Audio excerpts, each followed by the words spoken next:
Morning, everyone. Welcome to Bellingham City Council's committee work session meetings. We have two committees scheduled to meet before lunch today. The first of those is Public Works and Natural Resources, and that committee is chaired by Councilmember Hannah Stone.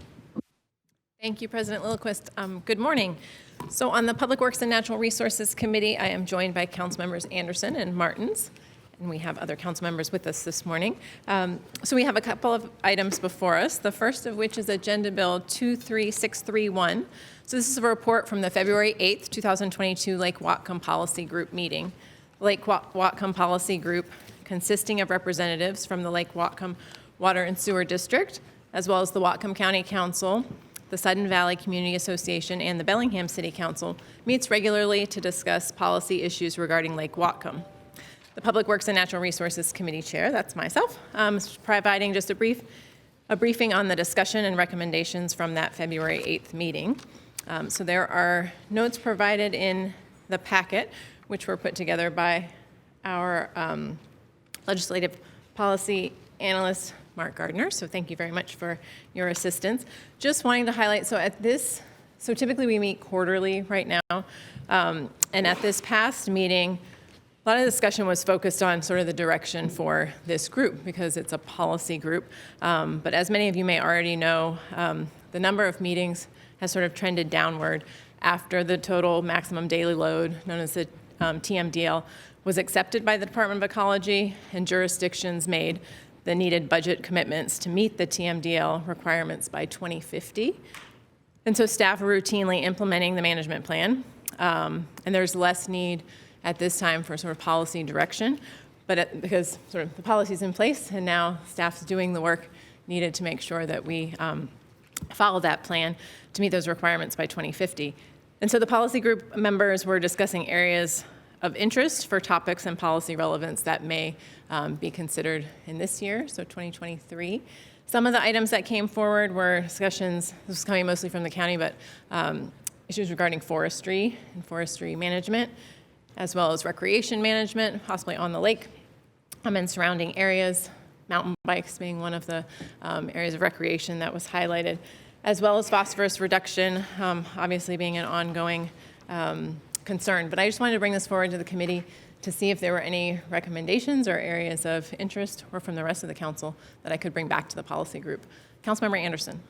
Thank you. I'm really glad to see this list. A couple of us had earlier talked with County Council woman Kaylee Galloway about really what do we want to get out of meeting as a joint session.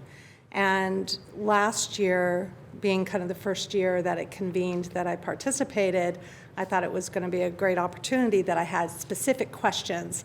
And then that kind of got sidelined because there really wasn't time to answer questions or deviate from the topic areas. And so anyway, the list here I think is a great list. One of the things that I communicated with Kaylee recently when this list was forwarded to me was that I'm also interested in the kind of a then and now perspective of how much housing development has happened within the watershed over the last 20 years. Kind of if we see a graph that shows the build out and then looking at the projection of how much more based on zoning and what is allowed, how much more build out could we be seeing? Because we have these great programs in place to try to reduce the phosphorus and nutrients, but then as we continue to build up the watershed, those programs, I kind of question how effective they're going to be, like we're kind of chasing after our tail, and so to speak. So, and I know in here it kind of asks whether or not time. I mean, myself personally, I would support more time for the meeting if we could get through some of these, or even looking at having 2 meetings a year if we couldn't get through these as a point of discussion. I think water quality in our lake, especially in the face of climate change, is just incredibly important. And so some of these topics are going to be impacted, especially we could spend one session on wildfire management and how we're going to be fully responding depending on DNR. We look at what's been happening at California as things dry out. So anyway, I support these additional topics. I'm really glad to see they came forward. So I would support the inclusion of those, also additional time, and if needed, looking at 2 joint meetings a year if we weren't able to get through it. Wonderful. So briefly, I just want to backtrack to make clear. So there are basically 2 things addressed in the write-up that's in the packet. So one thing about the policy group, which has representatives from all of those and meets more regularly throughout the year. And then what Councilmember Anderson was speaking to is our joint council and commission meeting, which happens annually. It's large numbers of us, right, in one room. Currently scheduled to be here in city council chambers, but I know that Mark Gardner was going to look at possibility of meeting in county council chambers just for additional space, but so that's to be determined. But again, so that meeting currently is scheduled for March 29th. That's a Wednesday at 6:30 p.m. And at that time, what Councilmember Galloway was talking about at the last policy group meeting was the need for additional opportunities for that discussion, like you're talking about, sort of between the two councils and those representatives. And so one of the things I was talking about was even beyond Lake Whatcom policy group, but just as councils, that could certainly be advantageous in other areas. So specifically with respect to that meeting on March 29th, there has been a request to have additional time just set out for discussion, because in the past those meetings are pretty chock full of content and pretty heavy content, dense that just to work through. So I think having that additional time for discussion will certainly be important. So I appreciate the feedback. Councilmember Martins, did you have anything else? Anything before I go to? Okay. Okay. Councilmember Lillquist. Yeah, so Councilmember Anderson, you're not on the policy advisory group right now. So on an annual basis, the county does conduct a build out of Lake Whatcom. We have the data. I'm sure Ms. Lacroix in Public Works could get you that data. My recollection is there's somewhere over 1,000 buildable units remaining in the watershed, maybe 1,400. And that there's been a steady, slow build out in the handful of units per year, no particular spike or increase in recent years, so it's a slow, steady issue.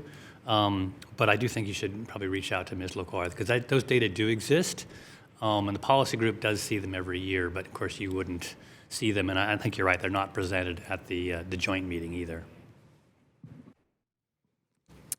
Any other feedback from council regarding areas of policy interest for Lake Whatcom or that group? No. Okay, great. Seeing none, this is brought forward just for information only, but then a reminder that the joint councils and commission annual meeting, again, will be held on March 29th at 6:30. So I'll report that out again this evening.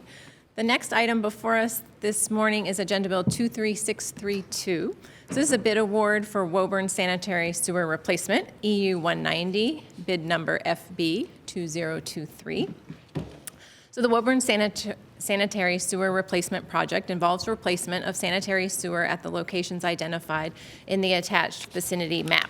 And so the map in the packet looks at the areas on Woburn from Berkeley to Texas, U Street from Carolina to Texas, as well as Woburn from Cemetery Creek to Fraser, and some other smaller areas. The city received 4 bids, which were publicly opened on February 2nd, 2023. Faber Construction Corporation was the responsible bidder, who submitted the lowest responsive bid of $3,494,089.29, including any applicable Washington state sales or use tax. The engineer's estimate for this project was $3,721,433. And for this item, I'm going to turn to our Assistant Director for Public Works, City Engineer Chad Schulhauser. Thank you, Councilmember Stone. I don't really have anything to add. The one thing I will add is one of the areas, the smaller areas that we're working on, is in front of the Oak Street lift station down on Cornwall. We are providing for the future the Salish Landing Park and the utilities that will go in there with the bathrooms when we do our R.G. Haley cleanup. Other than that, just recommending award to Faber Construction. Thank you very much. Councilmember Anderson. Thank you. I noticed in here that there will be open trench work and then also slip lining of the main lines. I'm wondering how much, looking at these maps, how much of this is going to be open trench, and are we putting conduit in for future fiber? The majority of it is open trench, and we aren't putting fiber in these areas because there's already fiber in place, or in the places where is not fiber included or is not already in place, we're right in the middle of the roadway, so we're not back of walk or any place where we would normally put fiber. The majority of the area, Woburn, for instance, already has fiber conduit in place. Okay, so it's underground conduit, not overhead fiber. Okay, have you did an analysis on here on any areas that don't have it that we might benefit? Or are you pretty confident that all of it has it or adjacent? We look at that with all of our projects. We have a proposed fiber network map, and any projects that we're constructing, we look at that to see if we need to install fiber at that point in time. So yeah, we've looked at that, and none of the places in here either need fiber because they've already got it, or we're working right in the middle of the roadway, in which case we wouldn't put a fiber optic trench in the middle of the road. Thank you. Further discussion from the committee? Councilmember Lillquist. Chad, these are some pretty major streets. How long will traffic be disrupted, and what is the plan on that? How many lanes need to be closed? How's traffic impact going to be handled during construction? We put right in the specs that they're required to keep lanes open on Woburn because it is a major commuter route. We expect construction to start sometime in April. We'll be constructing through the summer on this project, so we will definitely be impacting traffic. However, they are required to keep lanes open. There will be flaggers out there, VMS boards. We'll be getting communication out there early and often on this project, and hopefully Will they potentially be asking for a waiver on noises at night for construction? We won't know that until until we award the contract with Faber. They may come in with their schedule and ask for some night work, certainly through the Barclay-Woburn intersection. I can anticipate that, but we'll leave it up to them. Any further discussion? Councilmember Anderson. Glad to see this because our old pipes do need to be replaced and updated. We definitely don't want the system going down. But there's a lot of houses adjacent to Woburn area. What's the predicted situation for people's sewer to be not usable? As far as as the pipe is being redone, is it going to cause a disruption for households for a period of time while things are being switched out, or is it able to be duplicated and then switched over so that it's minimized? We minimize that. We build it in place and then we switch those over. So we're talking about a couple hours as opposed to months without your toilets. I assumed, but it is such a big project. I wanted to make sure. Council President Lillquist. What's the diameter of this pipe? How big are we talking? Roughly, I don't know. It varies across does it? across Okay. the project sites. I mean, is this one of these big 24, 36-inch diameter mains, or, okay? No, Craig Mueller, the project engineer on this, is here.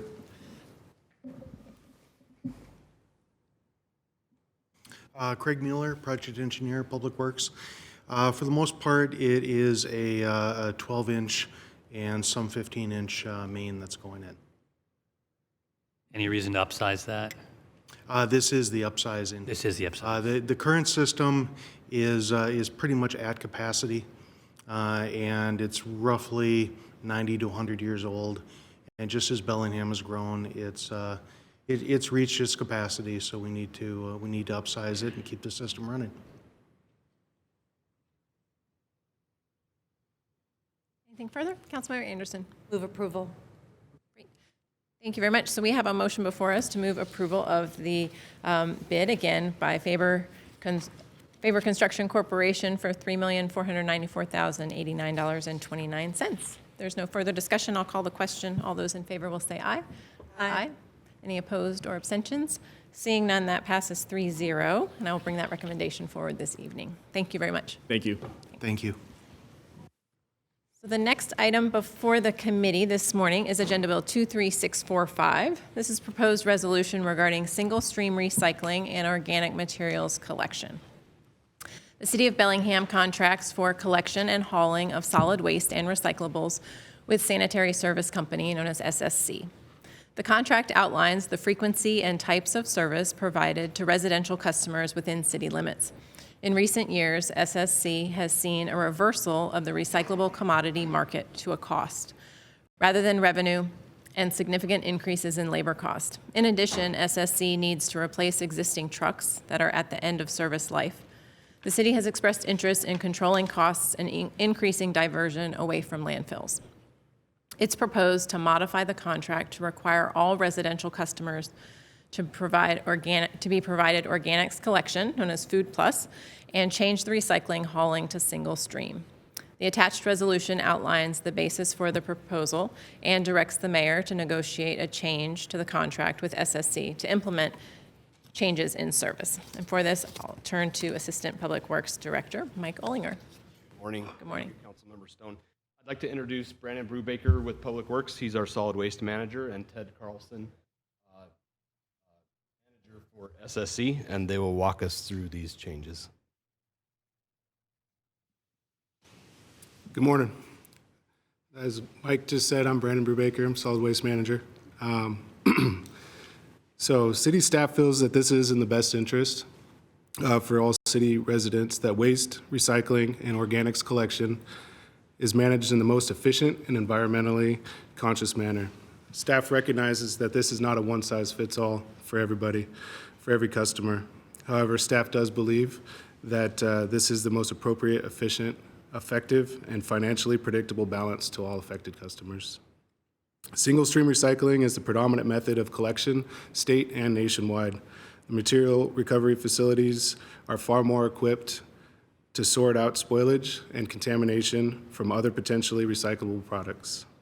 The volatility of the commodity market and the direct impact of that market to the customer's bill will be lessened by creating efficiencies in collection and ultimately a predictable rate that customers can adapt to.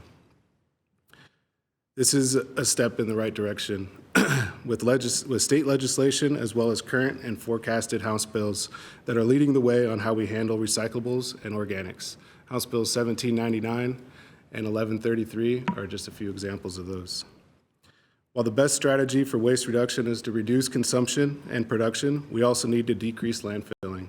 Combined, these two changes could help increase what we see at the landfills from our current rate of 40% to what we see at Seattle and Portland at that 65 to 70%. Cascadia Consulting Firm has consistently shown that an average household produces about 30% of their trash that goes into waste is compostable. So if we pull that out, that'll be a huge increase. It is the intent of staff to provide all single-family residents with a compost collection, Food Plus with SSC, as a minimum service level like we do with recycling. This will have a financial impact to the customers, as does recycling now, currently, and has. However, city staff feels that the ability to adjust the frequency of collection and the proper use of all three bins, from the waste to recycle and the composting, a household may be able to lower the frequency of collection and ultimately lower cost. So if you're at an every week collection rate for waste, you can then potentially, utilizing all three bins, go to an every other week or even a monthly, reducing the overall cost. As stated previously, we understand that this is not a one-size-fits-all solution. It is a solution that best balances the economic impact to all customers with predictability. It also meets current legislative directives as well as predictive future legislation. Lastly, I feel that this will be the most environmentally conscious approach to reducing carbon emissions, fewer trucks on the roadway, diverting organics and the methane production at landfills with the proper education for an increase of tonnage, easeability for the customers to get things to the transfer stations and the composting facilities. Ted? Thanks, Brandon. Again, my name is Ted Carlson with Sanitary Service. I don't have a lot to add to that. I think Mike and Brandon, along with the summary statement and the agenda bill, provided most of the information. I would just say that I think it's been a good process working with city staff. We work with some environmental groups, neighborhoods, as well as customers as we've kind of considered potential changes to our program. And it can be challenging changing a program that has been successful. And I think the curbside recycling program is successful and it has been successful. But we believe, given some of the circumstances that Brandon and Mike touched on, this is the right direction moving to single stream collection. Obviously, we believe that curbside organic collection is a good thing for the community.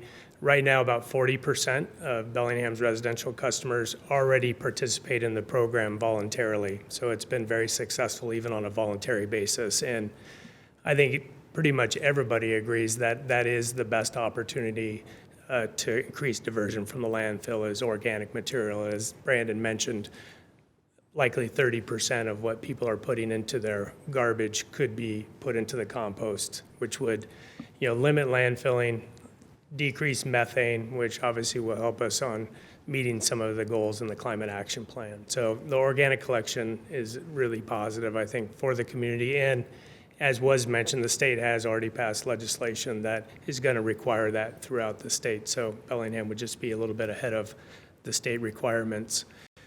With single stream recycling, that has been a more challenging discussion to have with the community because of how successful the current program is. But given the volatility and uncertainty in the commodity market, I think it makes a lot of sense to be as efficient as we can with the collection program, control what we can control, which is the collection portion. We know that the commodity markets are going to go up and down, but it really is challenging to build a collection program that relies on that pricing from the commodity market. The automation in single stream, along with the larger trucks and the compaction that those trucks provide, it really does take a lot of trucks off the road. I mean, for Bellingham Recycling, we would go from 8 recycle collection trucks to 3.5 trucks. So it's significant in terms of reducing the vehicle miles traveled, which obviously is going to impact emissions, reducing emissions, wear and tear on the road. So there's a lot of benefits to it from a vehicle perspective and emissions. Labor is the other big challenge that we have, is a very tight labor market. I know the city knows that, trying to hire folks for city positions, and commercial licensed employees are very difficult. They're in high demand. And we do have a challenge hiring them because experienced drivers oftentimes would rather drive the truck, operate the truck, rather than getting out and manually doing so much lifting of the bins like we do now. So it'll help us with recruitment. It'll help us to retain drivers, and it will help with longevity of the drivers, as well as hopefully reduce injuries, on-the-job injuries, which are much higher in our recycle division than in our garbage division. So obviously the challenge with single stream is contamination, which we've talked about before. And that's going to require ongoing education and outreach. I think our customers do a really good job. They've had a lot of direct feedback on what can be put in the bins and what can't be. So they're very well educated already. And we'll partner with the city and other environmental groups in the community to continue that outreach. That'll be important, that we try to continue to make sure folks are putting the right items in the bin. So that's going to be an ongoing effort. I think the pilot project that council approved was a success, and that it helped us to really substantiate some of what we already thought we would find out in terms of the efficiencies and get some customer feedback. And that feedback from the Edgemore neighborhood has been largely positive. So we took that. It was something that the customers want to see. It certainly is more convenient for them and a little bit cleaner. You don't have as much wind blow, items blowing all around the street because of the lidded cart. So we support the direction that city staff is proposing, and would be happy to answer any questions that council has about what's being proposed. Thank you very much. So first I'll open up to the committee. Councilmember Anderson. I have a few questions. So with the green recycling, will people have the option to opt out? I know several people, friends and neighbors who do a lot of composting themselves for their gardens, and they would not want a green compost bin because they won't use it. They compost for their organic gardening. So is there going to be a method that they could opt out so they don't have to pay the fee? You guys on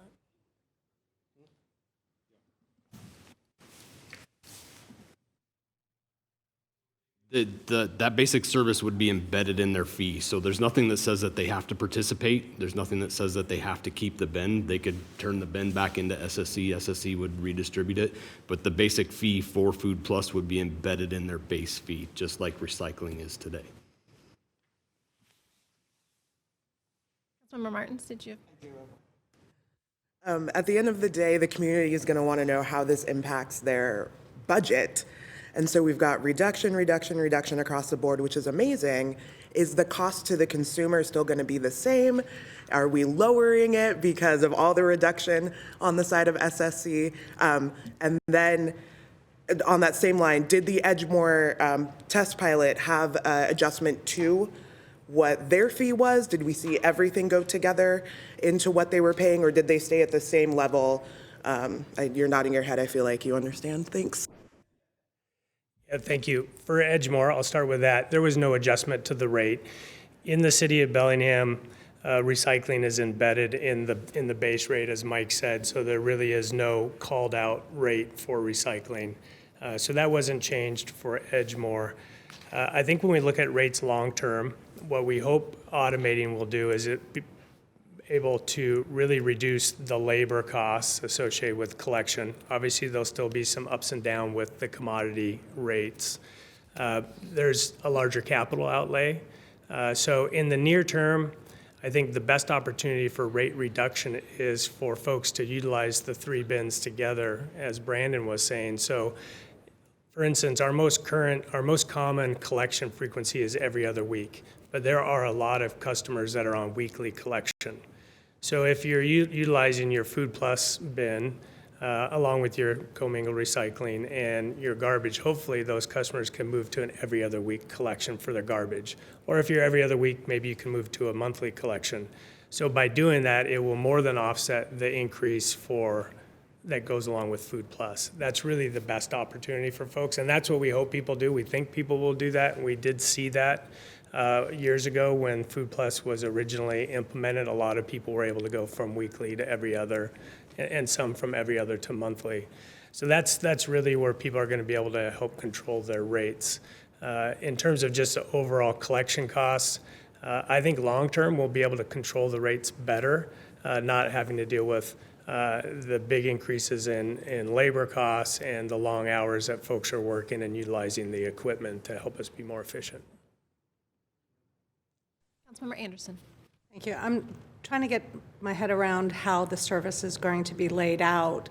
I was one of those people who went to the Food Plus and then went down to once a month pickup of my garbage. And in fact, I hardly ever filled it. I'd have to go out and clean up the streets and alleys to fill it up. But my recycling was picked up more often. So once the system goes into place, is because it's going to be the big bins, does that mean people who are once a month will only have their Food Plus and recycling picked up once a month, or will there be more, the availability of more frequency of those items and then the general garbage once a month, or how it gets laid out? Yeah, so the only service that the frequency can really be adjusted is on the garbage side. So recycling will be an every other week service. People don't have to put it out every other week if it's not full, but it will be available to them every other week, as will Food Plus. That will be an every other week schedule. So regardless of, even if you're a once a month garbage customer, you would still get every other week recycling and every other week Food Plus. That's one of the real advantages we didn't touch on this presentation in terms of the recycling collection, is moving from a weekly collection to an every other week collection. That is a huge part of reducing the number of trucks needed to service the community. Thank you for that, because that does help households. At least when I talk to community members, I think that would help people to be able to reduce it to once a month. If it was once a month pickup for everything, then you're not necessarily going to be able to handle that. I recycle a ton, so. Councilmember Martins, did you have anything else? Okay. One quick follow-up, and then I'll go back to Councilmember Anderson. So you mentioned, Mr. Carlson, that with the pilot program, that the feedback was largely positive. Could you highlight just what some of the concerns were, or sort of not as positive feedback that was received? Absolutely. Without question, the number one concern was the size of the cart. So what is used is a 90 or 96 gallon cart. So it's bigger than your typical garbage or yard waste cart, which are 60 or 64 gallons. We call them 60s, they're really 64s. So the size of the cart, and that mostly came from folks that were either one person in the house or maybe just two people living in the house, and it was just more than they needed. They wouldn't fill that up in a month versus, let alone every other week. And then the ability to move it around, although they roll quite easily, that was probably the predominant concern. The only other real issue, that feedback that we got that wasn't positive, was the schedule of the pickup. So one of the things we're going to have to do is probably someone will have yard waste one week and then recycling the other week. And folks were hoping that they could have their yard waste, their recycling, and their garbage all on the same week. But given trucks and trying to be efficient, most likely it will go opposite of your yard waste. So you'll have yard waste 1 week on, if your collection day is a Monday like today, 1 week is yard waste, the next week is recycling, and then yard waste. So you go every other like that. Always the same day of the week, but folks, just from a convenience perspective, would like it all to be the same, all on the same day, so they only have to think about it once. But we're trying to utilize the trucks in the most efficient way, and that's not always possible. Thank you. Councilmember Anderson? So unless something has changed, my biggest concern is glass going to the single bin. I've heard from quite a few community members that, especially folks that are elderly, the thought that they're going to have to save their glass separately, load it up somewhere, take it to dispose of it, is a concern. And some of the concern has been expressed that people just won't be recycling it. They're going to just throw it away because of the convenience. So how do you plan on addressing that? Originally, when there was discussion, it was that there was going to be centralized totes somewhere, or, the big green, heavy industrial bins that people will be able to go and take. If that's going to be the process, how many of those do you expect to distribute around the city? And is there going to be any availability for assistance of individuals who have mobility issues? We keep saying, let's get rid of cars and put people on bikes. And glass is important to recycle. And so I just want to make sure that we're covering that base so that people don't start throwing it away in the garbage can. At this point, glass will remain in the recycling cart. So everything that's being recycled at the curb now, including glass, will continue to be recycled, but in a single cart. That glass is an ongoing discussion, especially as it relates to single stream recycling because of the potential for contamination. But at this point, in talking with city staff, the decision was to leave the glass in. Glass will probably continue to be a discussion in the recycling industry. It is statewide. There are jurisdictions that have pulled the glass out of the curbside recycling and either collected it separately or had centralized depots like you're mentioning. There's also proposed legislation at the state level now to deal with bottles and a deposit type system that would address how glass is recycled throughout the state. So I think that'll be an ongoing discussion, and one that would involve all the community and staff and council as if there was to be a change. But at this point, glass will remain in the system. So a follow-up question to Councilmember Anderson's line of questioning with respect to glass. So when you talk about these, the single bin then allows for compaction. So what I was struggling with was how the compaction works without breaking the glass and then causing additional contamination? Because the concern for that contamination is the glass and paper, right? Is that- Yeah, broken glass that can contaminate fiber, the mixed paper and the cardboard. It is an issue there, with the compaction. It doesn't compact the way the garbage trucks do. It's a lighter compaction. There's a lot of plastic in there and a lot of cardboard and stuff, so we don't get nearly the compaction on the recycle side. But it's an issue throughout the industry. The MRFs, as was mentioned, I think by either Mike or Brandon, are becoming much more sophisticated and able to deal with glass. City of Seattle still has glass in theirs. Most of the larger cities do. I know Tacoma has taken glass out. But I think that's part of that reason why it's being discussed is there enough ability to deal with it in the current collection process and the material recovery facilities that it's worth keeping glass in the bin at the curb because the participation levels are higher. So you're offsetting a little bit of contamination, perhaps for a greater participation where people aren't putting it in the landfill. Or is it better to have some type of centralized deposit system? That's a discussion that's happening at the state level and throughout the state right now. We're part of that. We understand that it may change in the future, and we would have to adapt to whatever's decided in terms of how we deal with glass. But, the MRFs are getting quite sophisticated and able to recover a lot of the material, even with some broken glass in there. President Lillquist. I had almost the exact same question as Councilmember Stone. If we're going to compact, we're going to increase the amount of glass breakage, and that's the big problem.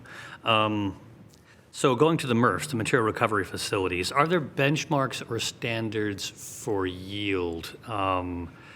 Because you can be fast, cheap, or good, but you can't be all of them, right? And we are contracted with you, not with who you send it to, not with the MRFs, but we have a public interest in high yield, which is the good part, not the fast and not the cheap part. Are there standards and benchmarks for the MRFs? Can we do something about assuring that they emphasize the good, or maybe over the fast and the cheap? And the whole broken glass thing, is there even a way that the MRFs could get around that issue? If someone could insist to them that they focus on the good part, the higher yield, could they achieve it? So what are they achieving now? What are the standards? What are the benchmarks? Where can they go? What kind of pressure can we apply for good outcomes? Right.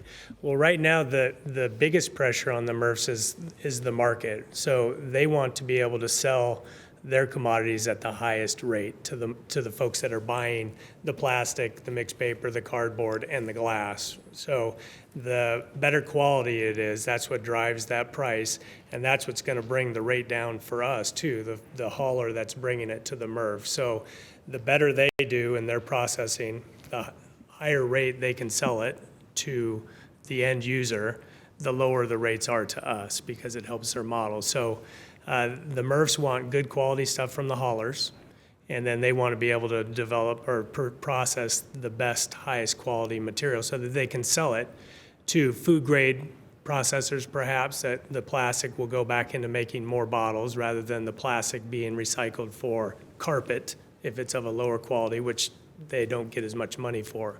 So the real pressure it's a market pressure right now, and the MRFs are upgrading. One of the larger MRFs is just investing $56 million into their facility to do that very thing, to ensure that they can produce the highest quality material that helps them sell it. One, that there is a market for it, and then two, that they get the best rate. So that really, I think, is the answer to that. Councilmember Anderson. Speaking of the MRFs, currently with the separation, from what I understand, it can go out towards Slater Road. Where will this be hauled and processed? And when we're looking at basically the triple bottom line, when we're looking at environmental, if we're hauling this to someplace like Tacoma, is the environmental impact being considered into that along with the energy in order to do the separation? And if it is being hauled out of county, is there any possibility or discussions in the works of a facility locally in order to handle Whatcom's recycling and even, regionally? So right now, what we bring to Slater Road The bottles, cans, aluminum and tin and glass, that is currently being hauled down to Woodinville or Seattle, sometimes Tacoma, but only if the MRFs, there's a problem with one of the Seattle MRF or the Woodinville MRF. It has at times gone to Tacoma. But it's already being hauled down there, and one of the real challenges to that is it's not compacted, and mostly the plastic that takes up so much volume that in the 150-yard trailers that it's going down in, we're only getting 10 tons of material in there, which makes it very inefficient to haul and very expensive to haul. The single stream will go to the same spot, but instead of 10 tons in there, they'll be able to get 15, maybe 18 tons of material in that same trailer, which makes it much more efficient. It's better for that triple bottom line analysis in terms of the emissions to truck it to wherever it's going. So not a lot changes. The paper and the cardboard that are collected now from the commercial and the multifamily facilities are going to continue to be baled in Whatcom County and sourced from Whatcom County. So it will be just the residential material that would be going down south.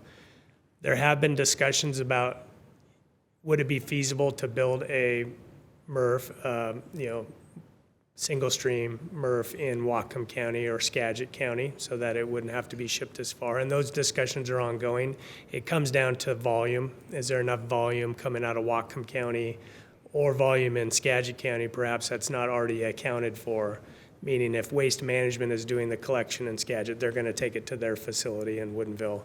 But there may be some other haulers that could participate and look to see whether there is an opportunity to build a MRF closer to us, which would be great. We would love to see that, but it just comes down to the economics of it and really the volume. There's just not a lot of material, comparatively speaking, up here in Whatcom County. It would be great for the jobs, yeah. Councilmember Huthman. Thank you. So this change covers residential customers, and I'm curious about the commercial customers. Is there a potential change of foot for commercial customers as well, or how is that collection process different? Yeah, that's a great question. I think some of it will certainly move into commercial as well, especially the bottles and cans and mixed paper. Cardboard will probably always be collected separately at the commercial level just because there is a real value in keeping that clean given the quantities. It's really beneficial to be able to bale that here locally and source it out of Whatcom County. But for commercial customers, they have big 90-gallon toters that have the bottles and cans and mixed paper. There's certainly a possibility that that would go to dumpsters like the garbages, which is much more efficient to collect and can be cleaner too in the alleys and areas downtown where we have challenges with toters that are so easily knocked over downtown or gotten into. So I think some of it will certainly migrate into commercial and multifamily. That's another area where there's a real opportunity to become more efficient with single stream. Thank you. And I love the idea of locking toters for recycling. Yeah. And I believe Councilmember Hamel is with us remotely. Yeah, thanks for recognizing me. I don't serve on this committee, but I do have a question regarding multifamily since that was brought up. The pilot was conducted in a single family neighborhood. And since 2018, we had over 4,000 multifamily permits issued. And so I'm just trying to figure out what are the logistics with the organics, the composting, and the single stream when it comes to apartment buildings that we're seeing so many being built right now. Yeah, so as it relates to the City of Bellingham contract, that covers single-family homes and up to fourplexes. So everything we're discussing would apply to fourplex, triplex, duplex. The larger apartment buildings, we serve those under the state certificate, the Utilities and Transportation Commission. So what the council approves if the council approves a change to the city contract, it wouldn't automatically change how we serve multifamily, the larger multifamily facilities. We do offer Food Plus at some of the smaller apartment buildings. We have not done that at the very large ones, just trying to figure out how to best serve those.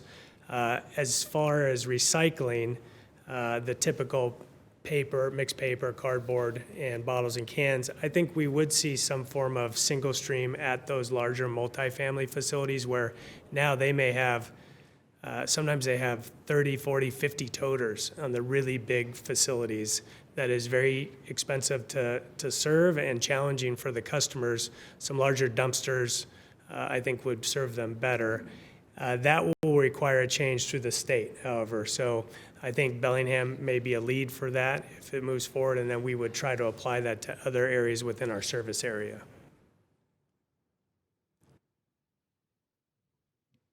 Councilmember Lillquist? Yeah, can I follow up on multifamily? So my building condominium has 21 residential units. We have 3 large glass and can bins, 2 compost bins, 4 paper bins, 2 garbage bins. I got some email from a constituent and said basically, why doesn't the city care about multifamily? Well, as you said, we don't control that, but you have a contract with the state. Is there pressure or interest at the state level in mandating more and better service? I mean, it works, I always go through the paper. The paper is the one they throw plastic in. Every time I go in and take recycling, I got to reach in and take out somebody else's mistake. Is there pressure and movement at the multifamily level, and would that align with what we may be doing on single family? I mean, it's worked really well in our unit. Yes, there is a lot of discussion at the state level through the UTC with the legislature on making improvements to multifamily throughout the state.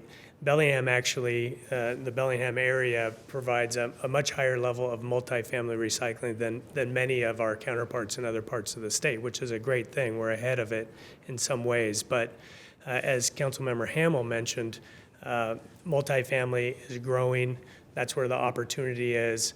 It can be challenging to move forward with some of the recycling programs dealing with contamination simply because of the turnover in some of the buildings, from an education perspective, when new tenants are coming in and out. You just have to be more diligent with that. I know some of the local groups, Sustainable Connections Resources, have been working on dealing with contamination issues that we've brought forward to them, or they've gotten from the city in terms of larger multifamily, even student housing facilities. So to answer your question, there is a lot of focus on multifamily, and I think for good reason. It's where the opportunities are in a lot of ways to make some real improvements in recycling rates throughout the state. How many multifamily have compost? If we're going towards, included compost for all residential single-family up to 4-plex, what percentage of the multifamily dwellings, or can you even say? I mean, we've done it. It's a much smaller percentage. I'm going to look back to Rod. Less than 5%. Yeah. Did you hear that? Less than 5% of the total multifamily units. It's a small number. Rod has gone out to meet with apartment building managers, and we're working with Sustainable Connections and others to try to increase that number. Michael, I would say that your building is about twice the diversion of both recycling and food plus of a typical condo that size. Good to hear. Thank you.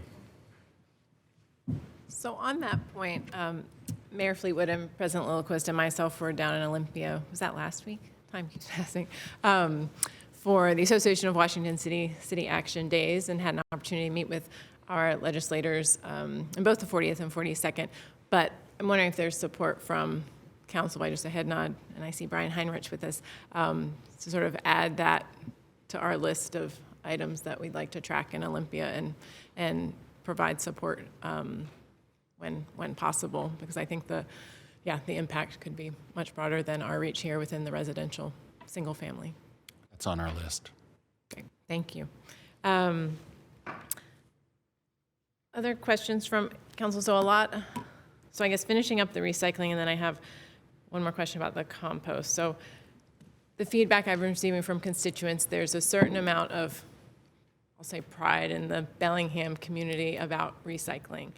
And I feel like the transition to the single bin, some are feeling like is sort of reflects poorly then on us as a community, that we're lowering the bar and lowering our standard for recycling here within the city of Bellingham, and concerned about that contamination and the ultimate high quality yield on the end side. And so I don't know if you have a response or any reaction to that. But.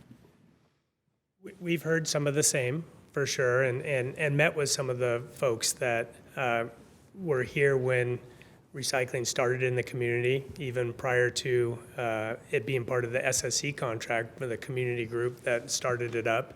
We've talked to some of those original members, and I think most of them understood that maybe not from the contamination is something that I think folks are concerned about, and I understand that, but most people understood the need to automate for the other reasons, the reasons that are surrounding the number of trucks on the road, the emissions, and some of the labor concerns that those are difficult to get around. And I think the answer to that is, try to leverage the good job that the citizens of Bellingham have been doing in keeping their materials clean, and continue to educate and do outreach to try to keep that high level of standard, and try to keep the contamination rates down. And I think that that's a very reasonable goal given the performance of the city to this point in time. I think it is probably a little surprising, but I think there are areas within the city where we will see increased participation with single stream. There are folks that are super diligent right now, and they recycle everything and they keep it extremely clean, but there are parts of town that we don't see as higher participation, and some of that is due to convenience. And I think the single stream, which is what, back when many of the jurisdictions originally went to single stream, obviously they saw a much higher participation rate. It came with higher contamination, but with improvements in education and outreach, with improvements at the processing side, I think some of that can be mitigated and still have a net benefit. So in addressing that, you mentioned earlier about the education and outreach, right, that's required and sort of goes hand in hand. To whom or with whom does that responsibility fall? Is that with you at SSC? Is that with the city? Is that a partnership? How does that work? I think it's a partnership. It's certainly a requirement of our contract. It's certainly incumbent on us as the hauler and the ones that reach every single customer frequently to be a big part of that. I think we hope to partner with the city, and again, we're partnering with other groups within the community that have their own special skills at getting a hold of people and networking that I think can leverage on what we're all doing. So I think it's a group effort, but certainly SSC has a big part to play in that. And I think that from Public Works, we would continue to partner with Sustainable Connections and Resources, and Brandon's group, the Solid Waste Group, would continue to build those partnerships to do that community outreach and education. Thank you very much. Councilmember Anderson. So I'm going to support this. I do have concerns on the cost, but through lived experience of using the compost, getting it down to once a month, I was able to cover the cost of that compost. So it was kind of a straight across the board. So for community members that are really concerned about the cost, highly encourage them to use the system to reduce their general waste going out. Will help kind of keep things even. One of the primary reasons I support this is to reduce the injuries to the workforce. For the community members who aren't happy necessarily at the thought of single stream, if you know individuals who do this work and getting in and out of the truck, lifting heavy bins over their head to put them into the sorting sections of the vehicle, that's a job for someone young with a good back. But as you get older or you twist the wrong way, it could be quite debilitating. So if 3 or 4 members of our community are able to avoid long-term issues and issues that could affect them well into their aged years, I think as a community, this is a small lift on our part to be able to help those community members. So I was sold knowing that the L&I claims have a much better chance of going down, and some of our workforce will have a safer work environment through the automation. So with that, I would move approval. Thank you very much, Councilmember Anderson. So we have a motion to move approval made by Councilmember Anderson. And I just had one follow-up question regarding the compost, right, the organic waste. So our family uses Food Plus, and it's been remarkable, yes, how quickly that bin gets filled up. But what I wasn't clear on is the methane emissions when it says food waste in landfills, right, is a significant source of methane emissions. And so removing the food waste from going to the landfill, the food waste is still going to decompose somewhere, right? And so that those emissions remain, I would think. But this isn't my area of expertise, so I'm just unclear on that. Yeah, it's a great question, and it really has to do with the process that's used. So it's anaerobic digestion versus aerobic digestion. So when the composted material, the organics, goes to the landfill, and it's in a condition without any oxygen, that's when it produces methane. When it goes to a composting facility like Green Earth Technology, and it composts and it digests while there's air and it's actually mixed with air and oxygen, then it's carbon.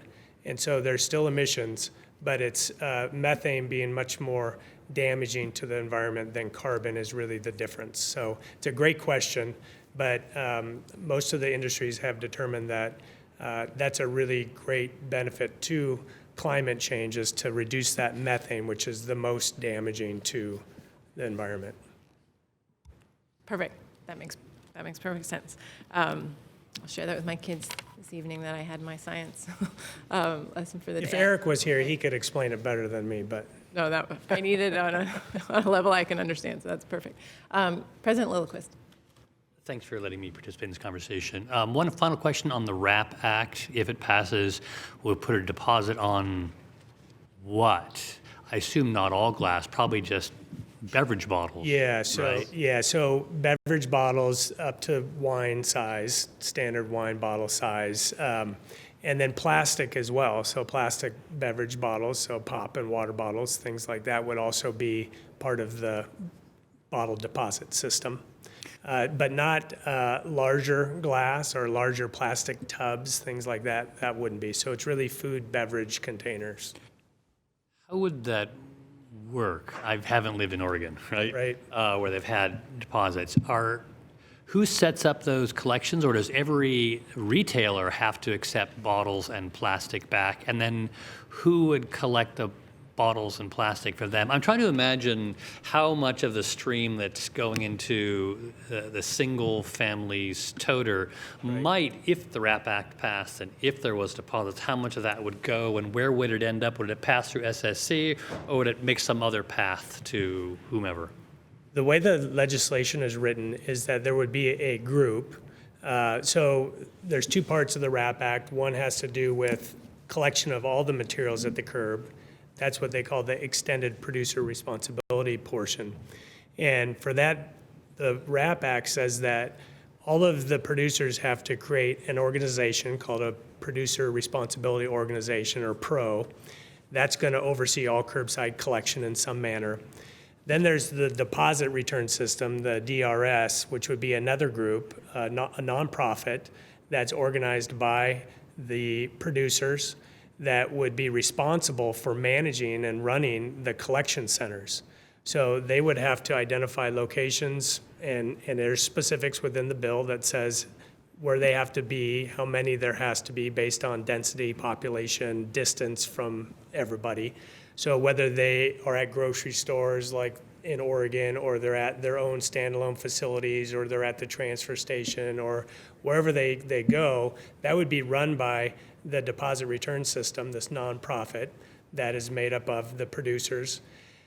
They would then get the deposit, any uncollected revenue, so people that don't return it, they get all that uncollected deposit money that has to be put back into the system per the WRAP language to help build these facilities and make them more efficient.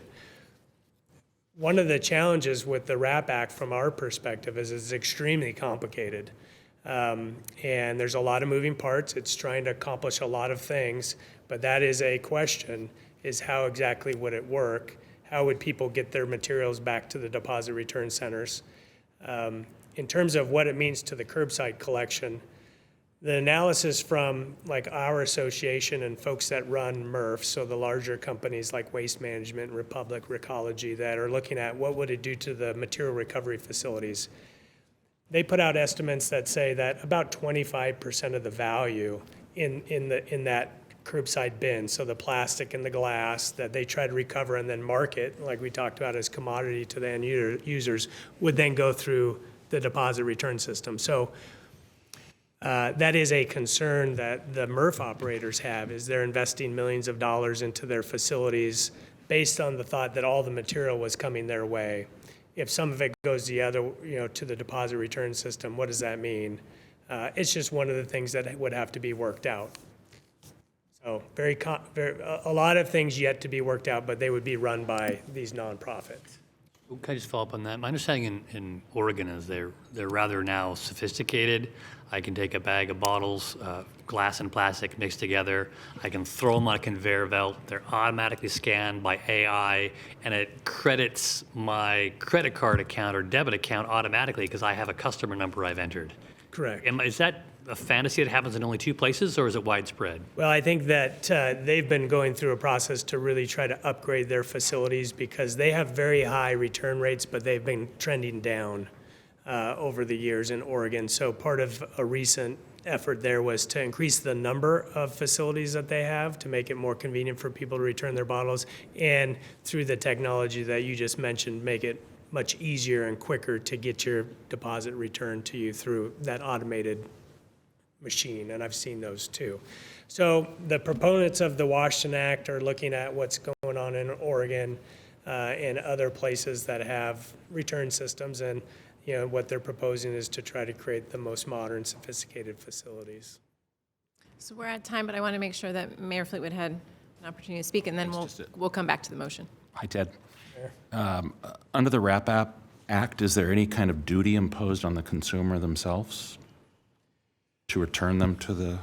No duty other than their money that they're contributing when they buy any kind of beverage that has that deposit fee on it. If they don't return it, then they don't get that money back, and that unclaimed money goes back into the system. That has been a concern of folks. What happens to the unclaimed deposits? Does it go back to the producers? Does it go to the distributors, or is it put back into the system to try to make the system work better? Any follow-up? Okay. Seeing none, we do have a motion before us. The motion is to pass the resolution as presented in the packet. That motion is brought forward by Councilmember Anderson. If there's no further discussion, I'll call the question. All those in favor will say aye. Aye. Aye. I don't see any opposed or abstentions, so that passes 3-0, and I will bring forward that recommendation this evening. So thank you all very much for your time. Thank you. And with that, we are at time, and so this meeting is adjourned, and I will turn it back to President Lillquist. Thank you, Hannah. We're going to take a brief break, and we'll start pretty soon with the Community Economic Development Committee chaired by Councilmember Huffman.